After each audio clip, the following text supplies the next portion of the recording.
रिक्षा चालकांना मराठी सक्ती करण्याचा निर्णय 1 मे पासून लागू होणार का याबद्दल अजूनही स्पष्टता नाही। परिवहन मंत्री प्रताप सरनाईक यांनी काल पत्रकार परिषद घेतली खरी, पण आज आरटीओ सोबत बैठकीनंतर घोषणा करू एवढंच सांगितलं। मराठी भाषा सक्तीवर नेमकं काय घडतंय पाहूया त्याचा जय महाराष्ट्राचा हा खास रिपोर्ट।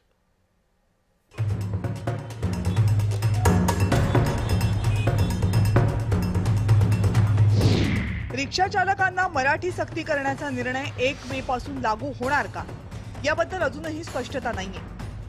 परिवहन मंत्री प्रताप सरनाईक यांनी आज एक पत्रकार परिषद घेतली खरी, पण उद्या आरटीओ सोबत बैठकीनंतर घोषणा करू इतकंच सांगितलं।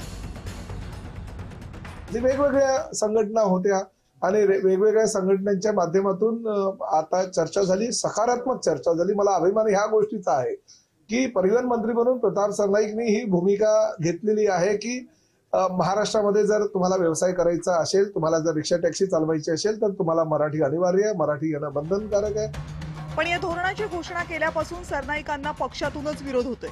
शिवसेनेचे माजी खासदार संजय निरुपम यांनी किमान 6 महिन्यांची मुदतवाढ मागितली आहे। कमीत कमी 6 महिना आणि जास्तीत जास्त 1 वर्ष असा एक डेडलाईन तुम्ही, असा एक कालावधी तुम्ही ठरवा, म्हणजे सर्वांना कुठल्या प्रकारचे त्रास नाही होईल।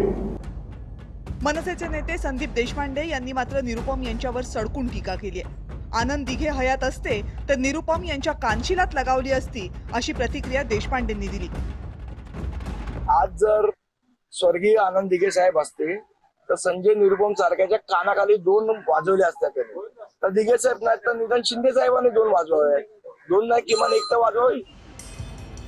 पक्षासोबतच महायुतीमधूनही सरनाईक यांच्या निर्णयाला विरोध केला जातोय। भाजपचे आमदार नरेंद्र मेहता यांनी तर सरनाईकांवर गंभीर आरोप केलेत। झाडं कापली गेली, तोडली गेली फोकलँडनी आणि त्यांच्यावर कडक कारवाई व्हायला पाहिजे। सरनाईक, प्रताप सरनाईक हा जगातला सर्वात मोठा भूमाफिया आहे, त्यांचा आणि त्यांच्या कुटुंबावर कारवाई झाली पाहिजे। तर दुसरीकडे राष्ट्रवादीचे ज्येष्ठ नेते छगन भुजबळ यांनी या निर्णयाच्या अंमलबजावणीत येऊ शकणाऱ्या अडचणींचा पाढा वाचला।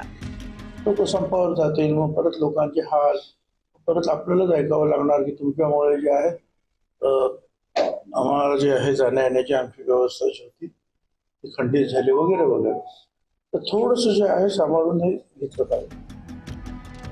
महाराष्ट्रातील रिक्षा चालकांनी मराठीतच बोललं पाहिजे यात वाद नाही, पण मराठी सक्ती सोबतच रिक्षा चालकांनी भाडे नाकारणं, प्रवाशांवर अरेरावी करणं, सर्रासपणे वाहतुकीचे नियम मोडणं यावरही अंकुश लागला पाहिजे, अशी सर्वसामान्य प्रवाशांची भावना आहे। ब्युरो रिपोर्ट, जय महाराष्ट्र।